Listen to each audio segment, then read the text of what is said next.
Well, hi friends, how are you all? Today you all are welcome in our YouTube channel Legal Nature 2.0। आज हम बात करेंगे बहुत important मुद्दे पर जो कि हमारा सीपीसी के मेन से भी जुड़ा हुआ है। देखिए, आज हम बात करेंगे फॉरेन जजमेंट। फॉरेन जजमेंट में हम सेक्शन 44 को इंक्लूड करेंगे। 44 में इंक्लूड होगा सेक्शन 13, सेक्शन 47, सेक्शन 14। हम बात करें सेक्शन 44A की, जिसमें कहा गया है रेसिप्रोकेटिंग कंट्रीज। देखिए, सेक्शन 44A में जो पूरा प्रक्रिया है उसका क्या प्रोसीजर है कि रेसिप्रोकेटिंग कंट्रीज के मामलों का जो निष्पादन है भारत में के न्यायालय में हो सकता है जब कोई भी देखिए, पहले हम इसको जान लेते हैं कि रेसिप्रोकेटिंग कंट्रीज होती क्या है। हमारे देश की जो केंद्रीय सरकार है, भारत सरकार है, वह अपने गजट में, ऑफिशियल गजट में नोटिफिकेशन द्वारा एक अधिसूचना जारी करती है। तो उसमें हम कह सकते हैं कि जो गैजेट के अंदर जितनी भी कंट्रीज होंगी वो रेसिप्रोकेटिंग कंट्रीज कहलाएंगी। अब उनके द्वारा जो डिक्री आई है हमारी कंट्री यानी इंडिया की कंट्री में एग्जीक्यूट होने के लिए, उसकी प्रक्रिया है कि जो फॉरेन कंट्री होगी जिसमें कि रेसिप्रोकेटिंग कंट्रीज मानी गई है, जो उसके द्वारा कोई जजमेंट की जो डिक्री है वो हमारे इंडिया के किसी भी न्यायालय में, जो डिस्ट्रिक्ट कोर्ट है, उसको आएगी। तो उस डिग्री को इंडिया का न्यायालय इसी प्रकार एग्जीक्यूट करेगा कि जैसे मानो वो डिग्री भारत के ही न्यायालय ने प्रोनाउंस की हो।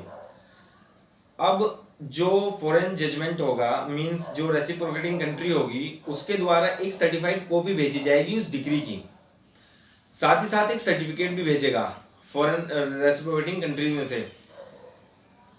उस रेसिप्रोकेटिंग कंट्री का जो न्यायालय वो लिख के देगा, उसमें सर्टिफिकेट में क्या लिखा होगा कि हमने कुछ तो रकम निकाल ली है जजमेंट लेटर से, कुछ आपके भारत में के न्यायालय से निकलनी है।